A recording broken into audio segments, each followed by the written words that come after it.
Good morning, everyone. I hope you're having a good start to your Tuesday morning. In the third day of creation, when God created the world, on Yom Shlishi, on the third day, God said, Ki Tov, it is good twice. Yom Shehuch V'Abo Ki Tov, a double portion of good. So I want to say a little Dvar Torah on this week's Torah portion and connect it to my dear friend, Alexander Ben Shlomo, who passed away this weekend, and something moving that I think we could all learn from. So there's a fascinating Midrash on this week's Torah portion. It says, when God chose the world, he created heads of the month and heads of the year. And when God created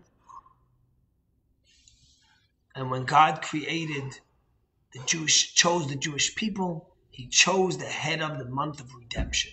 What does it mean? And a simple meaning, it says like this.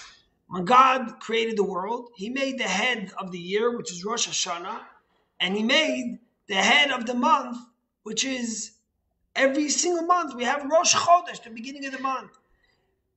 When he chose the Jewish people, as we learn in this week's Torah portion, when the Jews are having the Exodus, he made the head of the month of redemption. What's the head of the month of redemption? It's the month of Nissan, which is when we begin and count our months. But the question is, what's the message here? What does it mean when God chose the world? What does it mean, the choosing? And why?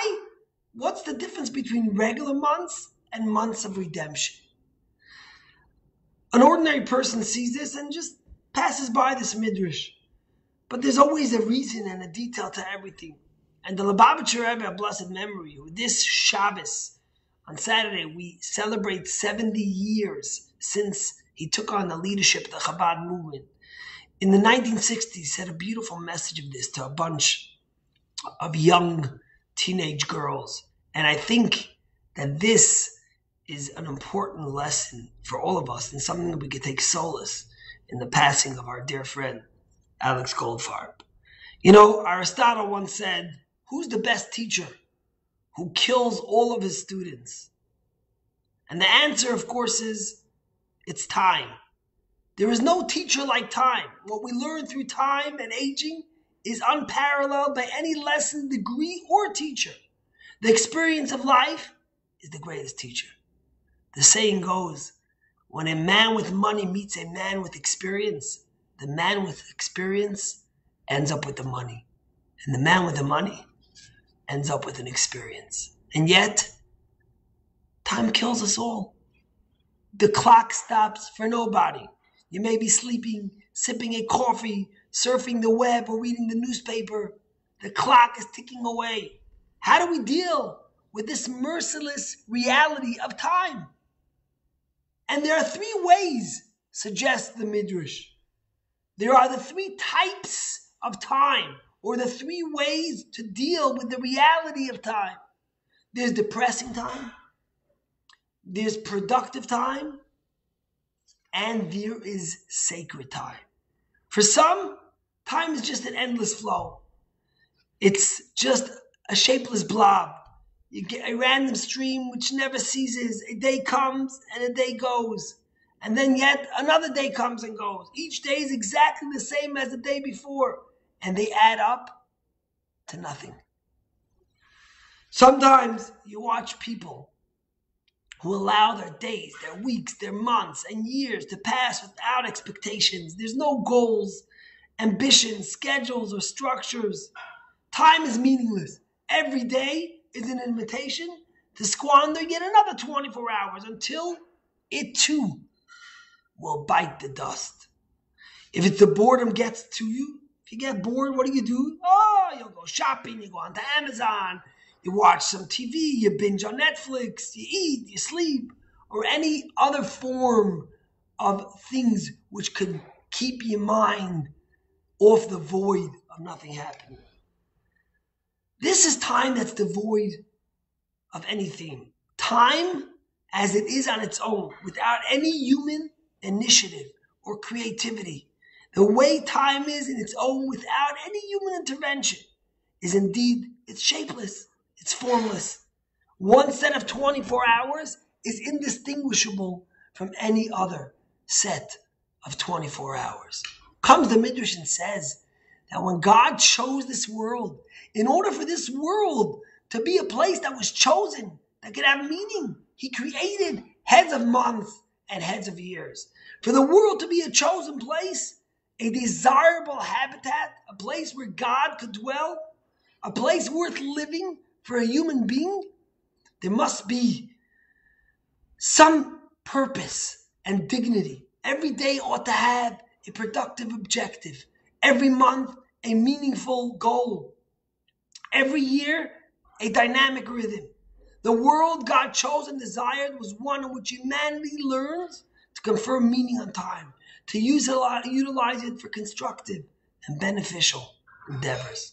When God chose his world, he established the heads of the month and the heads of the years. For time to be utilized purposely, there has to be, every month needs a head, and every year, which is a tone and direction, and every year needs a head.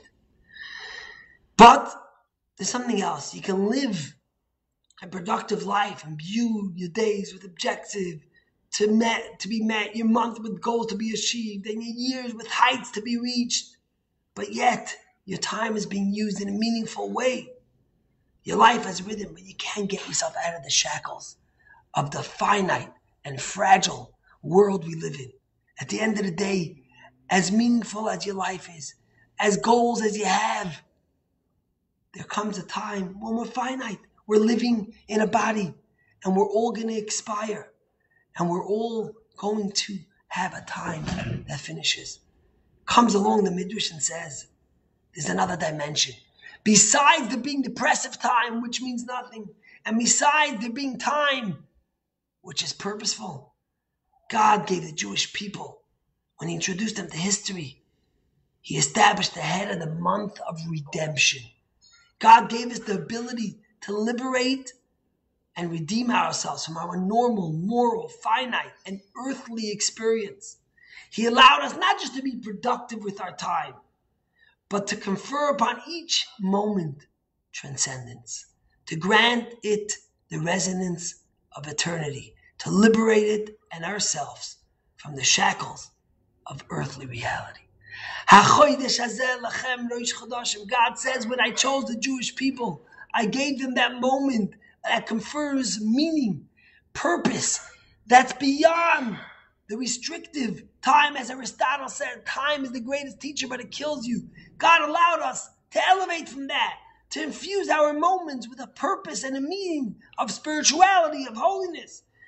And that's the head of the month of redemption. When you utilize your time to study Torah, to perform a divine commandment, or to do something for God, your time is not only purposeful, but it's redemptive, uninhibited by the shackles of the world, soaring toward true freedom. You see,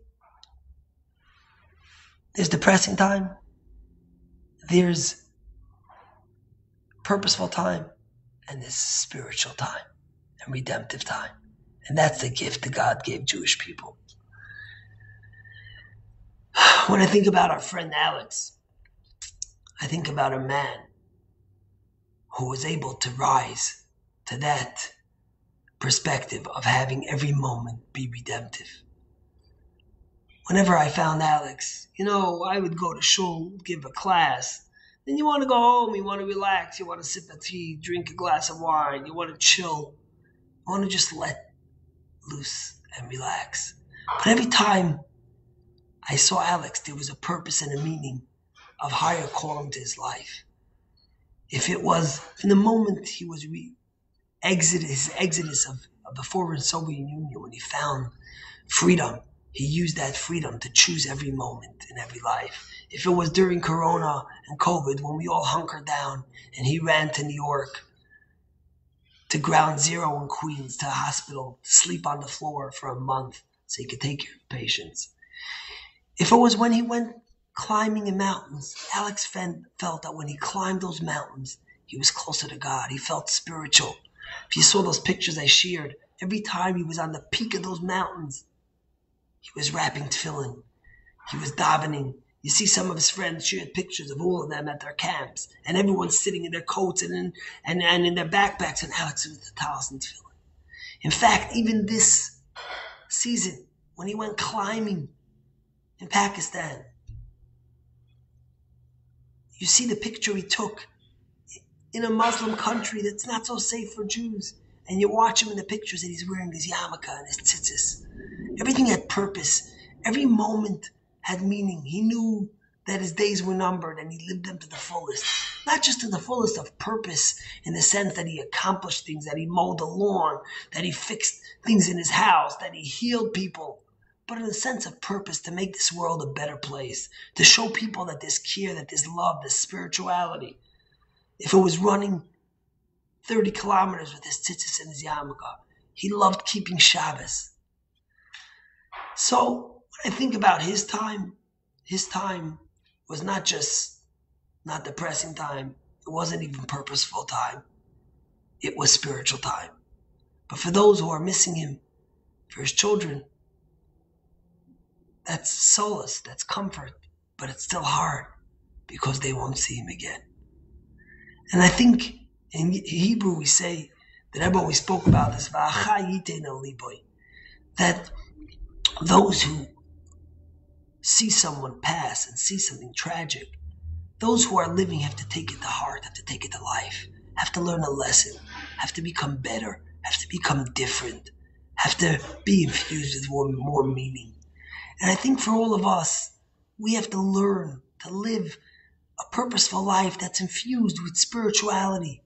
Ahead of the month of redemption, God chose us to bring purpose to this world, that every moment should be infused with uncovering the spiritual, being proud Jews, doing Torah, doing mitzvahs, studying, helping others, giving from your time. And if that's something we could dedicate to the life of Alex, who only lived 57 short years, but each of those years was filled with meaning and purpose and spirituality, so too should it be for us. We've lived for 10, 11 months in lockdown and COVID. Have we had purpose in our life? Have we had meaning to our days? Have we had spirituality? Have we wrapped our tefillin? Have we lit Shabbos candles? Have we studied? Have we become closer to God? Did we climb that mountain? Not just in the literal sense, but in the metaphoric sense. You know, Alex always felt that the more you climb and the higher you went, the closer you got to godliness, to spirituality, to a place where you didn't just see materialism. When you were up in those mountains at 25,000 feet altitude, you felt God. You felt holiness. You felt spirituality. You became so close to God. You know, that was meaningful to Alex. But you don't have to climb the mountains of Pakistan or Mount Everest to find that place of solace, of spirituality, of divinity, of tranquility. You can find it in your day-to-day life by not just having heads of the month and heads of the year, but having a head of redemption to redeem our time to spiritual time. Not finite time, not a time that kills, but a time that transcends and lives and continues forever. May Alex's time on this earth continue through his children, through his friends, through the purpose, through the meaning he brought. Yehi Zichro Baruch. Have a great day.